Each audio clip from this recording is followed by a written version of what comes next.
Hello, everyone. It is my great pleasure to welcome all of you to our panel, Between Participation and Capture, Non-State Actors in International Lawmaking. My name is Ayelet Berman, and I am Senior Research Fellow at the Center for International Law at the National University of Singapore, and I will be moderating this panel. The background to this panel is that one of the most profound changes in global governance in recent decades has been the opening up of international organizations to non-state actor participation.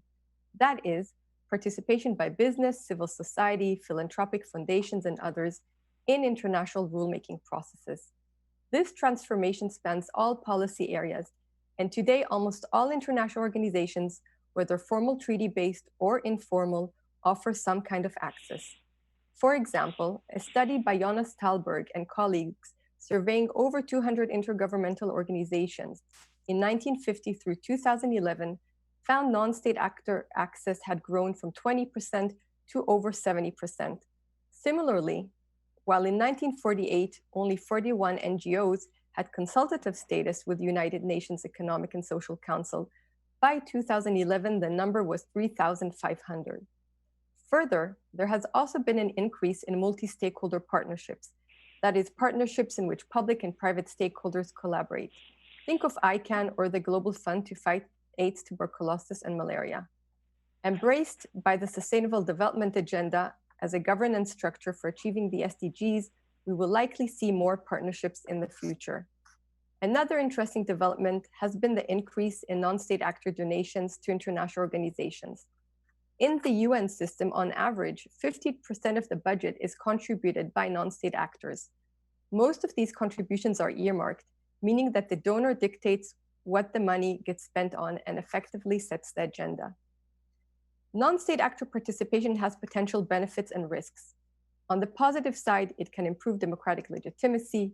Moreover, non-state actors are often ahead of governments and provide much needed data and expertise.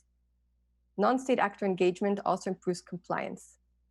Such participation, however, also introduces risks. Notably, it introduces the risk that rulemaking becomes captured or unduly influenced by non-state actors.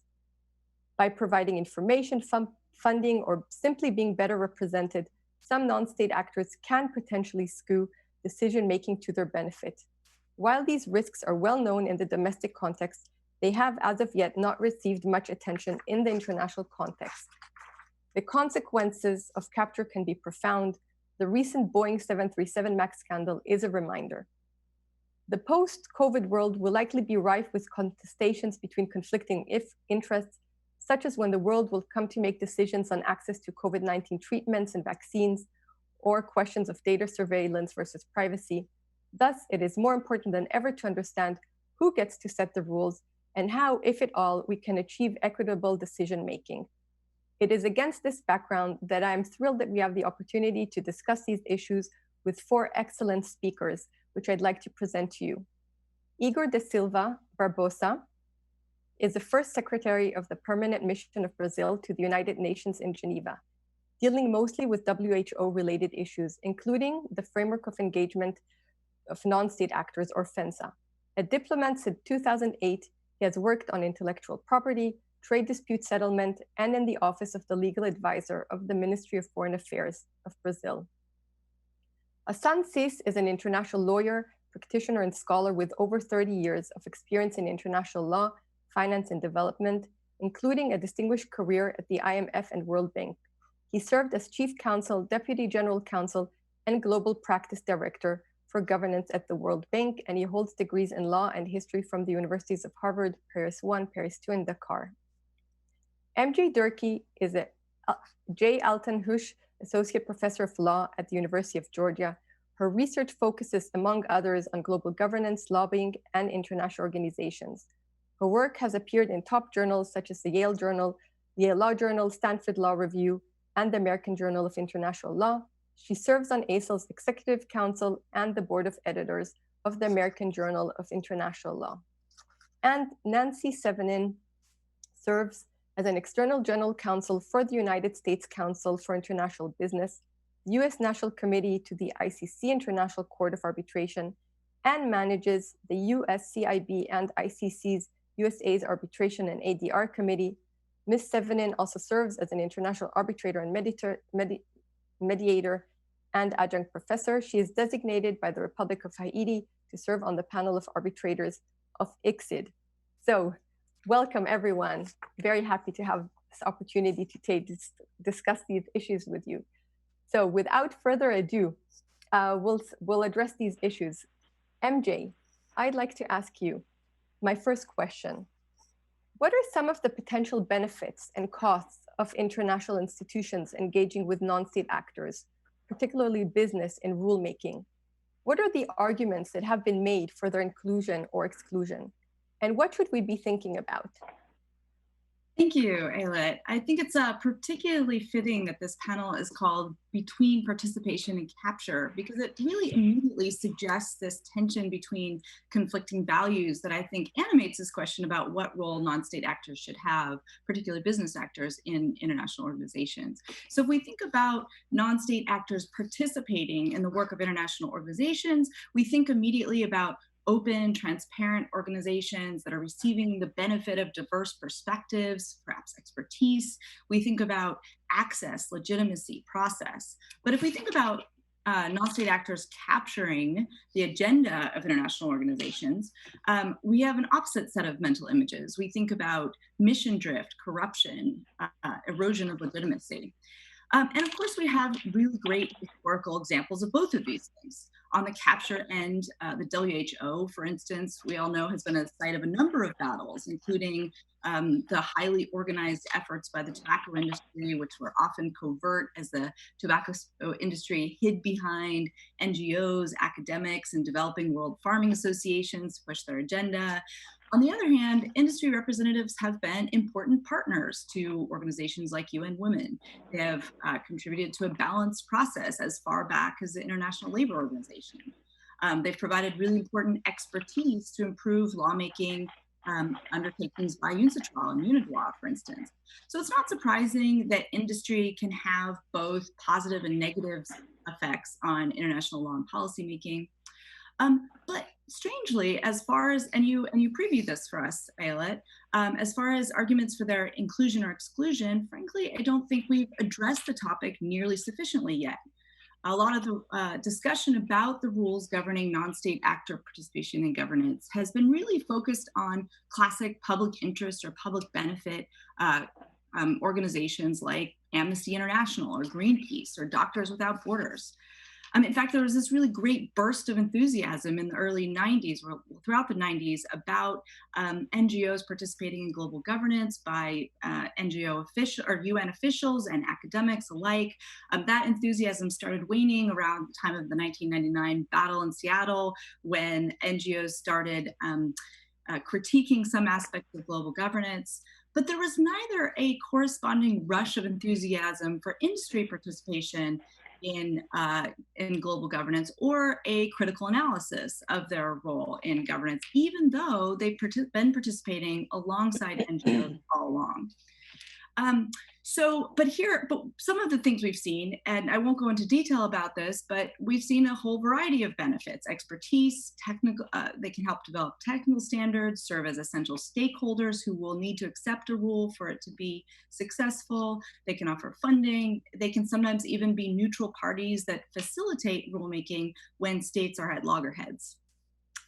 What are the downsides? Well, of course, capture, other forms of undue influence. They can drown out other voices. There could be imbalances between the global north and south that they exacerbate. And we also worry about a second bite of the apple, right? Lobbyists can lobby at the national level and then again at the international level. So the challenge is to find a way to facilitate the benefits of business participation, restrain the potential harm, and that's what we're going to be talking about today. And there's really no silver bullet answer to how to do that, and there's no one-size-fits-all solution. But here are some of the things, and I'll just sort of set the table for the discussion. Here are some of the things I think we should be thinking about, and I'll give you 5 of them. The first 3 of these, I think, are directly related to legitimacy. So 5 things: mission accountability, balance of perspectives, transparency, meaningful access, and administrability. So mission accountability. Does this participation by industry groups help the organization accomplish its mission, for instance, by gathering expertise, bringing stakeholders on board, overcoming resistance that would appear at the national level? And to what extent are industry representatives pushing the IO away from its core agenda? Balance of perspective. So, of course, we have concerns about one particular kind of group drowning out the interests of others. So we want to make sure that those who are affected by the rule have meaningful access, and perhaps we want to look for an equilibrium, maybe multiple countervailing interests that can balance the deliberation. Third, transparency. Transparency, of course, helps with legitimacy. It's one of those key rule of law values. It's important to know who is participating in shaping law and policy. Um, Sometimes allowing private groups access to the rulemaking process can enhance transparency because they can then go and disseminate information about this process to members of their group. Fourth, meaningful access. At many IOs, non-state actors have some informal participation rights, but their participation is not tremendously meaningful. They might have access to do informal lobbying to rulemakers, access to the agenda, maybe some power to make comments. To the extent we want non-state actor participation, we have to think about what kinds of access will be meaningful. And this is a particularly a concern if we want the kind of information the private sector may have to offer. And my last factor to think about is administrability. Is it really feasible for the IO officials to do whatever kind of gatekeeping we're asking them to do? Is it feasible for them to ferret out who or what interests a group represents? To the extent we want to include some groups and exclude others, for example, public health NGOs versus pharmaceutical reps, perhaps. If we want to give these groups different kinds of rights, do the gatekeepers have access to enough information? Do they have the bandwidth to do this effectively? This is especially a hard challenge because many NGOs have partnerships or support by major corporate entities and groups. So I'll leave it there. Thank you very much. I'll move on to a second question on this issue. What are some of the different models for engaging private sector input used by different international organizations within and outside of the UN system? And what are the trade-offs? Yeah, okay. So I'll start with Ecosoc, the Economic and Social Council, because you mentioned it in the introduction, and also because this is a really significant model in global governance, both because it's a very early model and because many other organizations, both within and without the UN system, either piggyback on or have borrowed from this basic system. And the system is that nonprofit organizations can apply to become accredited to consult with Ecosoc, or whatever IO they've been accredited to consult with. The Ecosoc accreditation is really popular. You mentioned over 3,000. Well, now it's closer to roughly 5,000 organizations accredited with consultative status at Ecosoc. And about 10% of these are industry or trade groups. So you have organizations like the International Chamber of Commerce, the World Coal Association, the National Association of Home Builders of the United States, the Association of Latin American Railways, et cetera, et cetera, et cetera, right alongside groups like Heifer International, the Sierra Club, Greenpeace, et cetera, American Society of International Law, et cetera. So once accredited, these groups can all have the same basic menu of access rights. They can send representatives to sit as observers at meetings, present written or oral comments on agenda items, lobby informally, et cetera. Again, this is not the only model, but it's a fairly standard one, and a lot of others borrow from it. But I think this model has two main problems when it comes to industry groups. First, it doesn't regulate industry very well. Individual businesses aren't permitted access because you have to be a nonprofit. Industry and trade groups are nonprofits, so they're permitted to be accredited. And yet the screening mechanism doesn't apply very well to industry groups. The rules seem really concerned with a group's internal governance mechanisms rather than with who funds it or what kind of lobbying positions it might take or what interests it represents. So they ask questions about whether the NGO's representatives are democratically chosen, whether it has a constitution, et cetera, rather than about major donors, lobbying positions, et cetera. So I think it doesn't really accommodate industry groups very well. Also, it doesn't really give a very meaningful quantum of access. NGOs, of course, can make comments, but not vote, informally lobby, but they aren't really participants in this process. So this model has been criticized as giving too little access to really make a difference. And if we're thinking of participation versus capture, the Ecosoc rules aren't really designed to help on either front. They don't really allow tremendously meaningful participation, and they don't do much to guard against capture. So what other models are possible?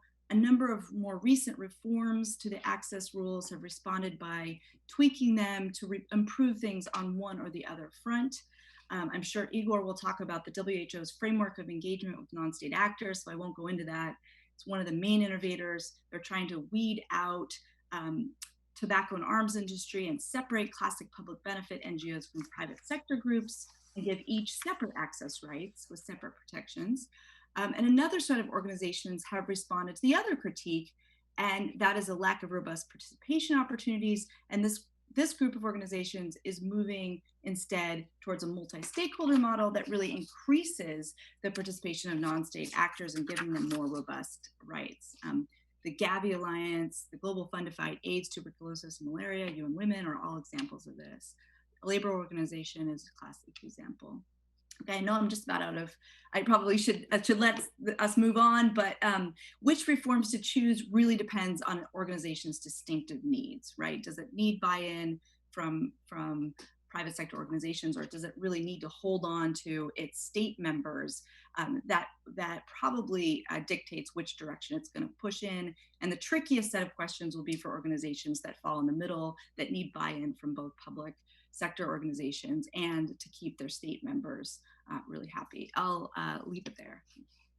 Thank you so much, MJ. And actually, I'd like to turn to Igor. As you mentioned, I think many of these questions come up in the context of the framework of engage, or what hasn't been dealt with in traditional organizations, like in Ecosoc, is actually being dealt with for the first time in the framework of engagement with non-state actors in the WHO. So Igor, I'd like to turn to you and ask, because you've been involved in the negotiations of FENSA as a representative of Brazil, and I'd like to turn to you if you could perhaps tell us more about FENSA, what it is, how it came about, and whether you think a framework like FENSA could actually address some of the risks of non-state actor participation, which we've talked about. Well, first of all, thank you very much, Ayelet, for introducing me and for inviting me to participate in this very interesting panel. As mentioned by MJ, it is very important to discuss this participation versus capture dimension. And as a government representative, we're always very much concerned about how the organization is going to stay on the route of being a member-driven organization that addresses the concerns of the member states, and this is one very, very important aspect for us. So what we say is that the current situation in terms of the global health outlook is what we call a bit of a constellation.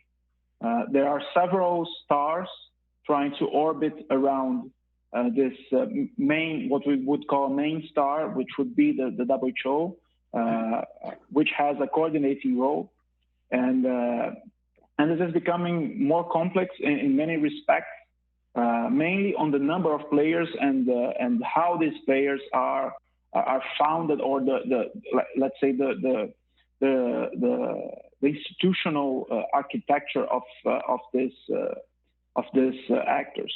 So it is foreseen in the mandate of the WHO the necessity for it to act as a coordinating authority. So in order to coordinate this constellation, WHO has to engage with several institutions of different sorts. So this was a problem for WHO for a while, particularly because for those who are not familiar with how the organization operates, it operates in three levels. That is, there's a global level, WHO headquarters here in Geneva. There's the regional level. There are 6 regional offices. and there are the national offices as well. So the problem was that each of these levels and different national offices, for example, were engaging in different fashion with several actors. So in order to address this issue, and after more than 4 years of negotiation, in 2016, the 69th World Health Assembly approved resolution WHA 6910, which adopted the WHO framework of engagement with non-state actors, what we in general call FENSA. And the idea is to strengthen the cooperation between WHO and these actors. The actors are divided into four categories, four general categories: NGOs, private sector entities, philanthropic foundations, and academic institutions. So each of these groups are engaged in different ways, and there is some discussion as well, because you might hear that FENSA is a fence, and this is something that the Director General has said sometimes, that FENSA should not be a fence, and the way we see it is that it is not a fence by all means. It is actually a way to make WHO personnel and employees more comfortable when engaging, and having clearer rules on how they would move forward on their corporations. And it is necessary for WHO to cooperate for it to fulfill its mandate as the coordinating health authority of the world. So we should also remind of the importance of this coordination. If we recall SDG 17, which also calls for general cooperation and global partnerships to achieve the SDGs. So this is something that one cannot avoid. So the importance here now is to make this engagement better. So according to FENSA, any engagement must demonstrate a clear benefit to public health, to be conform with WHO Constitution's mandate and general program of work. So respect the intergovernmental nature of WHO and decision-making authority of member states. And this is something that has a lot to do with this capture versus participation issue.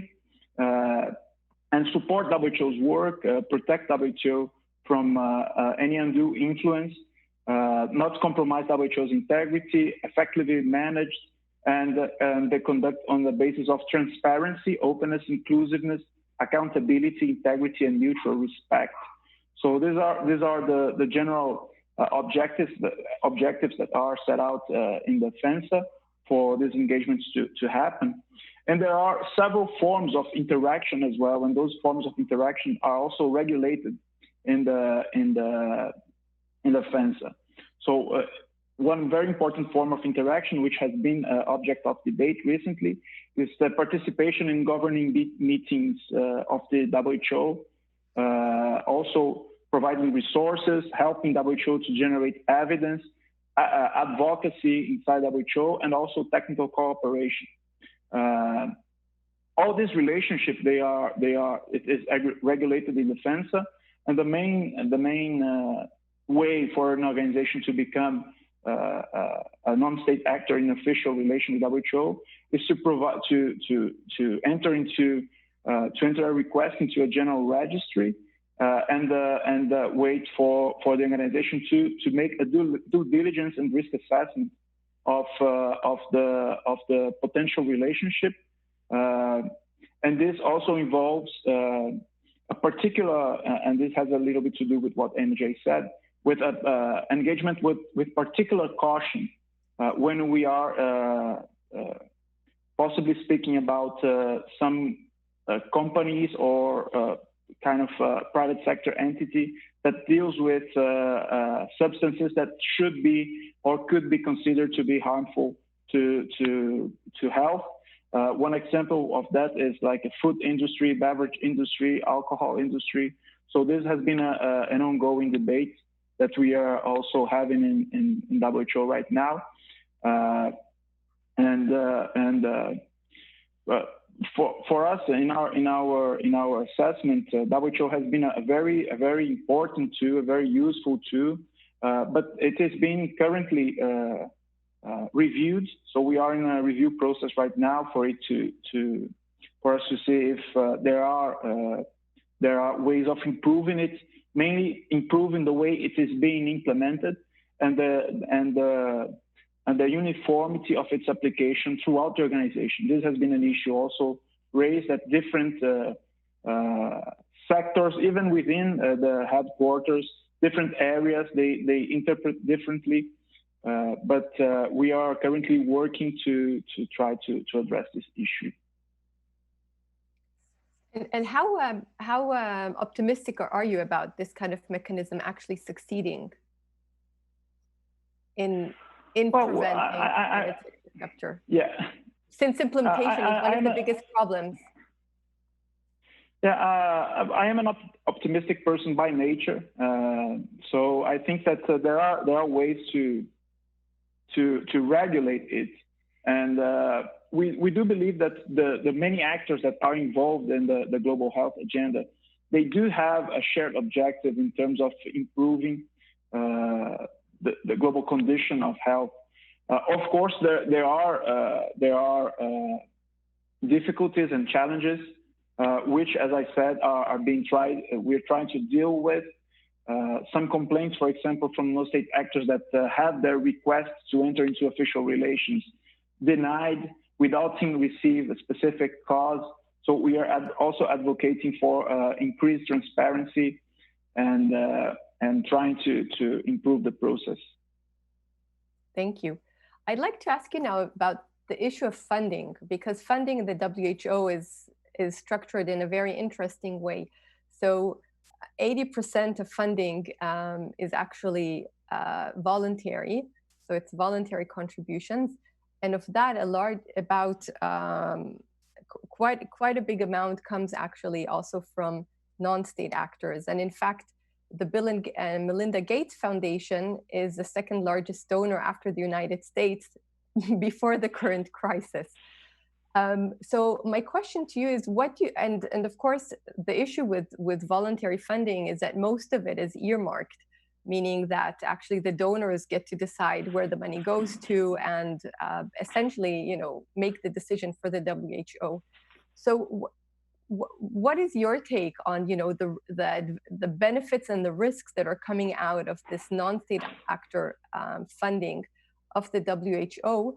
And perhaps also that more generally, but also now following the COVID crisis and the WHO's and the US's threat to actually withdraw, would actually mean that the Gates Foundation would become the biggest donor to the World Health Organization. So what do you see the impact of these funding issues on these questions of participation and capture? Yeah, I think that this is a very interesting reality, and indeed this is the current situation in terms of the organization's funding. I haven't seen the latest numbers, but I believe we are right now above 80%, closer to maybe to 90 if we consider the emergencies program as well. We do have mechanisms to kind of avoid that these voluntary contributions they end up steering excessively the organization, and our main tool to avoid this is the general program of work of the organization. So the organization has approved 1.5 years ago, more or less, the 13th general program of work, which has the 3 billion goals. And this program of work, it establishes where the organization should work and what are the objectives. So even if you receive a voluntary contribution, and even though it is in many occasions earmarked, in general, these contributions, they are aligned with the general objectives of the organization, which are set forth by the member states. So they end up contributing, of course, to the general objectives and that are, at the end of the day, set forth by member states and the Secretariat and the Director General as well.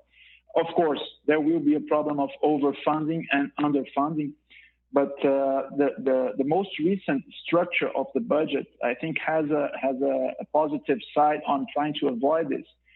When the new allocation of resources is no longer disease specific, as we called it, it is currently outcome specific. So it depends on results rather than sending a certain amount of money to NCDs or communicable diseases or this.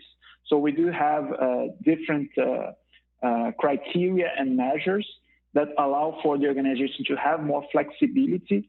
And so even when the organization does receive earmarked funding, it is in general aligned with the objectives. And also we do have some level of flexibility that allow for participation, for decision of the DG. Thank you very much. I could ask a lot of follow-up questions, but because we don't have that much time, maybe we'll have some more time after that. I'd like to move on and with some questions to Hassan. So we've talked now with MJ more about the general framework, and Igor has talked about the WHO. You, with your experience coming from from economic governance, global financial governance, how do you see these issues of participation, the benefits versus the risks playing out there? Thank you very much, Ayelet. I'm happy to be participating in this ASIL panel. But since we are doing it in the midst of the pandemic and we're doing it virtually, allow me first to have a thought for all the victims of this pandemic, those who lost lives, those who lost their health, who lost livelihoods, who lost loved ones. And also because we are in the United States, I'm in the United States at this time of major racial strife, I also would like to have a thought for all the victims of racial discrimination in this country and anywhere around the world, indeed all the victims of any form of injustice around the world. Now let me come to your question, which is in a sense a diagnostic of the state of play of current global economic governance in the world based on my own experience and reflections. First, definitional issues. Governance in its simplest form is simply about how decisions are made, who makes them, and in whose interest those decisions are made. The current global economic and financial governance of the world is really an intricate web of global, regional, and national institutions, norms, and rules to manage, support, and regulate economic activities around the world. First, let us look at the formal decision-making processes of these global institutions. The formal decision-making processes reflects the economic order that was established after World War II by the victors of the war. And the decision-making process reflects, therefore, the way in which those victors wish to have the world organized. By and large, at either the International Monetary Fund, the World Bank, the WTO, the advanced liberal economies do hold sway. The selection process, for example, of the head of the organizations in respect of the IMF and the World Bank is based on an understanding between the US and European countries, Europe leading the IMF and the United States deciding who leads the World Bank. These institutions also have decision-making processes in terms of how their boards make decisions based on what is called weighted power. And that also reflects the respective powers of the large economies in the world. These institutions do have, when it comes down to participation, recapture, do have mechanisms for broad consultations with stakeholders. In the case of the World Bank, which I know well, there is, I must say, a robust consultation mechanism when the bank has to adopt policies on major issues, which really make the organization interact with a variety of stakeholders internationally and in country across the board. But for me to really understand the issue of capture and participation, I would like to go behind what the formal rules are telling us. Because the formal rules of the organizations, in as much as they may be robust or not robust, do not really tell you the reality of capture or participation. The behind the scenes in the global economic and financial world, you find it in the decisions that are made uh, within the national economies of those advanced market countries. And how are they made? You have basically formal systems of consultations, lobbying, comments, campaign finance system that allow economic interests to have their voices heard and carried out in a sense by the political leadership. And those views are afterwards reflected in the decision-making processes of large institutions like the World Bank, the IMF, the WTO, but also in the clubs of the rich countries like the G7 and G20 and the like. But I want to go even further than that and look at also the informal systems of influence that exist in these national economies. And the informal systems are about how large economic interests influence through networks. And there is a lot of literature on network analysis that shows that that influence by the economy, the business sector, is extremely important in determining the way in which the political leaders are going to make decisions, which are reflected in turn in the global bodies and fora.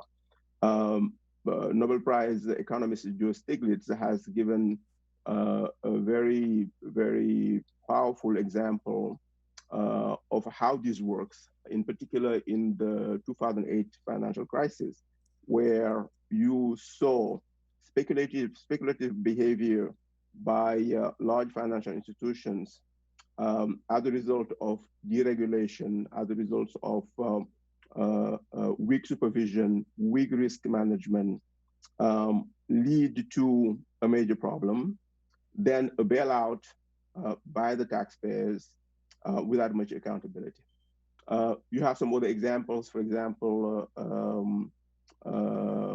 the Institute of International Finance, which is an umbrella group of leading global banks, which did write, for example, the draft, which was the policy script of what became the Basel II Accord, which was meant to set the standards for bank risk management. So you saw there the regulated, in a sense, develop the policy script for what was going to be the regulation for them. So for me, in the final analysis, having worked for a long time in these systems, I prefer to look at what is behind the scene of the reality of what is participation or capture. And my conclusion is really that what you have is what I would call elite capture. There is a form of elite capture in the global economic and financial system. And the elites are a combination of large business interests at the national level,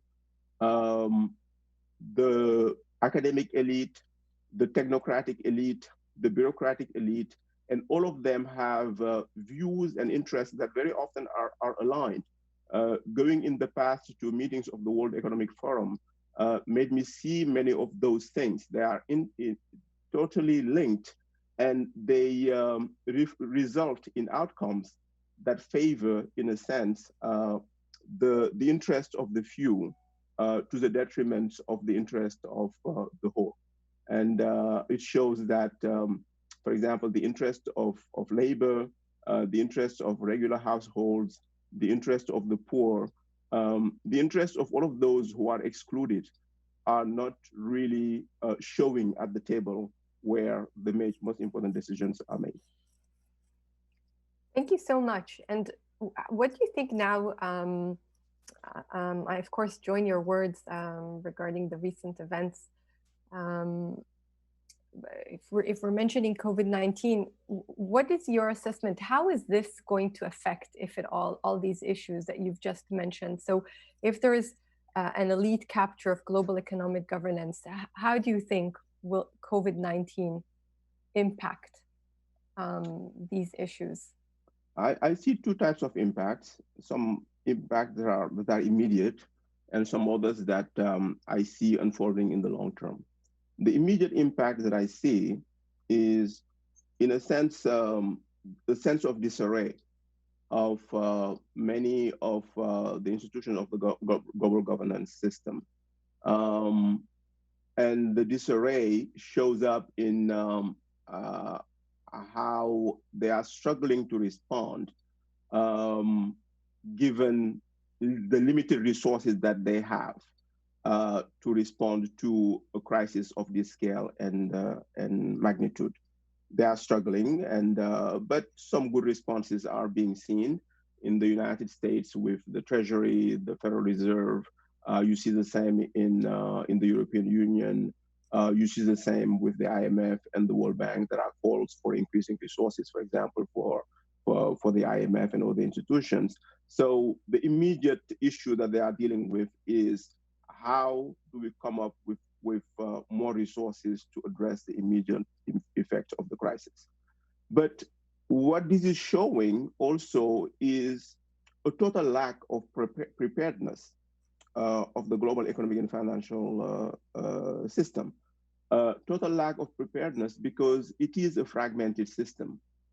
Here you have a health crisis that came from undue environmental pressure on wildlife, but which results in the biggest economic and financial crisis of this magnitude and scale at the global level in our lifetime. They were totally unprepared, and which calls into question whether the mechanism of governance that are there are adequate. And this takes me to the second set of issues, which I would say maybe the longer term issues. And the longer term issues, I see them as really the beginning of a questioning on several issues. The first type of questioning is about really the values, the balance of power, and the governance model of this system. Hassan, if I may, just because we don't have I'm sorry, we don't have a lot of time, and I'd also like to allow Nancy to speak. So if you could just wrap up your point. Yeah, very quickly. I think that the economic model that has been pushed forward in the global financial system that focused on maximization of profit and efficiency and the like has shown its limit in how COVID is being handled. I think that the multipolar world that we are living now has needs and demands that do no longer correspond to what the framers of the post-World War II system created.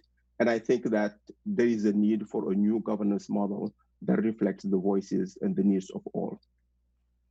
Okay, thank you so much. Nancy, to you, I'm sorry, we have almost only 10 minutes left. I'm really sorry. But you come from a background of working for an organization that actually lobbies on behalf of international business at the international level. So I'd really be interested to hear from you the business perspective to all of this. So what is this? How does business approach international organizations? What is the strategy of international business in terms of influencing outcomes at the international level? How important is it really for international business to have a say at the international level, as opposed to, as Hassan just mentioned, at the domestic level? Okay, thank you very much, Ayelet. I do want to take the opportunity to thank ASOL for the invitation and to thank all the previous speakers who have laid such a strong foundation. I can listen to all of you. We can have a whole day conversation of some of the issues you presented. My thanks also to Hassan for reminding us that we're having this important conversation at a very crucial time in world history. Yes, although I am an external general counsel for USCIB, I am not speaking on behalf of USCIB, but based on my personal experience and views. To answer your question, which was multi-part, your question was, what is the strategy in international business? What is their strategy with respect to influencing the work of international rulemaking? And that was an interesting question for me because I'm at USCIB, which is transparently an organization made up of about 300 multinationals, US multinationals, law firm, business associations. Our goal is at USCIB promote world trade, an open trading system. USCIB is the affiliate of international Organization of Employers, business at the OECD, and of course the International Chamber of Commerce. And I work closely with the International Chamber of Commerce, their Court of Arbitration. So it's in that perspective I'm going to try to answer your question. And the question was very interesting because the ICC, for example, started in 1919. So your question assumes that how is international business trying to get into international rulemaking? And my answer is that it was involved international business in international rulemaking before there was international rulemaking at the level of international commercial relations, right? So business community international got together to create the International Chamber of Commerce. They got together and started creating rules to govern themselves with respect to the international rules of arbitration, Incoterms, UCP that we're still using today. And it's not until afterwards, right, after World War II, that the UN started. The UN itself focused so much on public international law, policy, government, which was wonderful, but in the 1970s created UNCITRAL, the United Nations Commission for International Trade Law, to address private law. So you saw, I believe, in the international system of you had private law being run and driven by businesses for businesses, impacting governments, people, society. And then you had governments participating at the UN level, for example, or the other international organizations.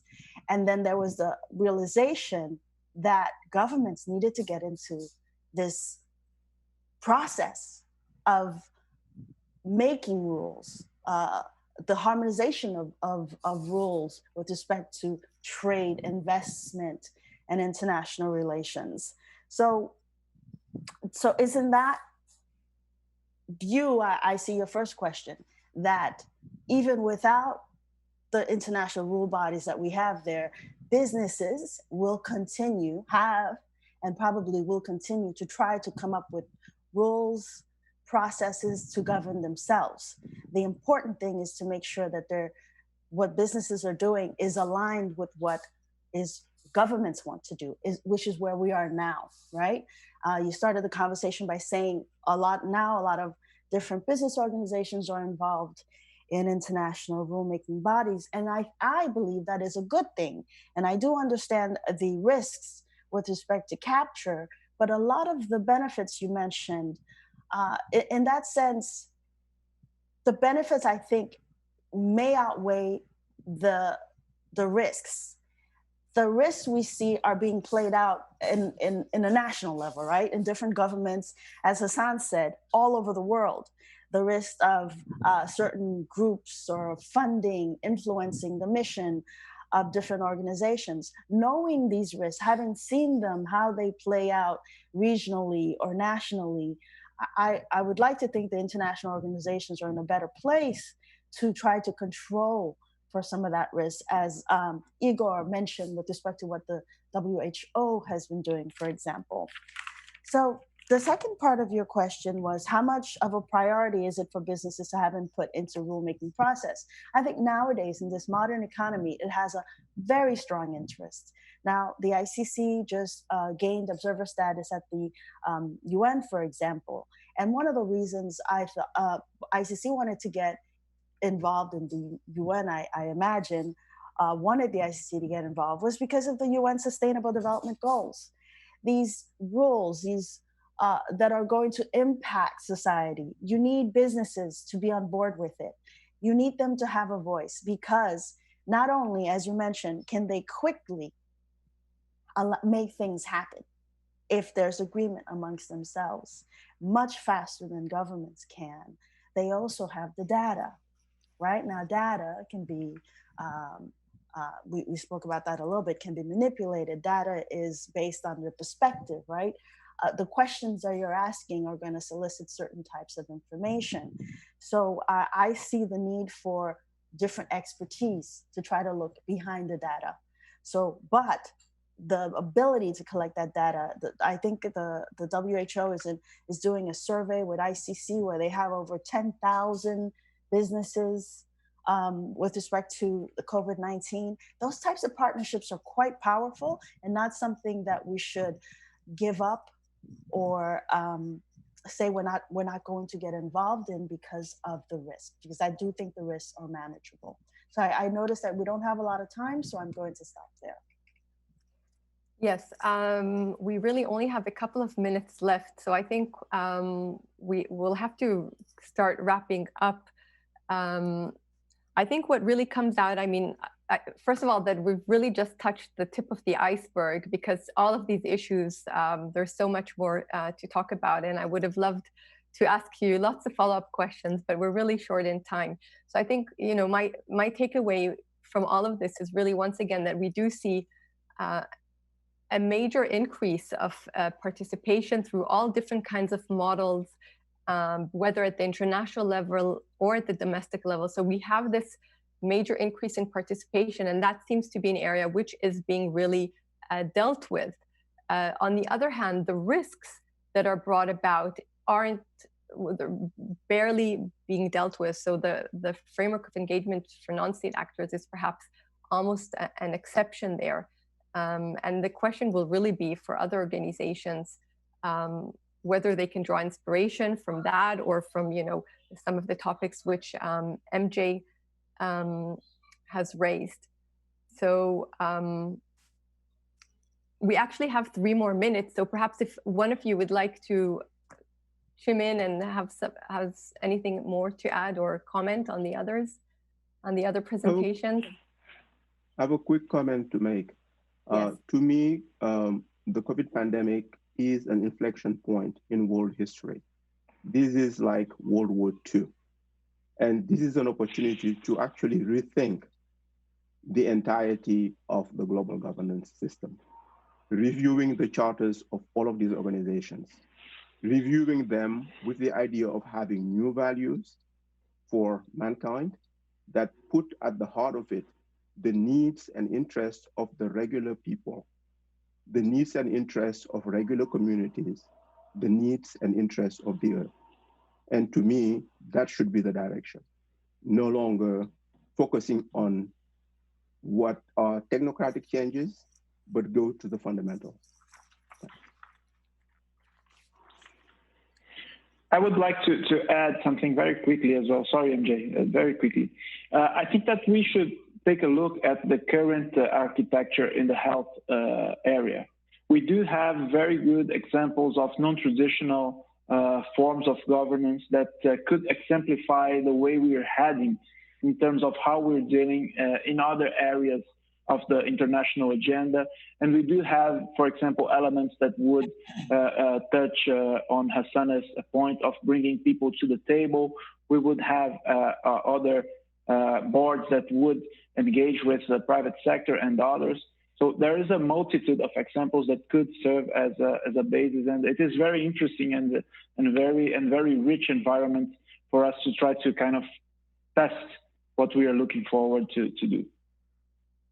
Absolutely. And I do think the crisis also presents opportunities for business and may see changes in business. There's a lot of focus on small to medium-sized enterprises.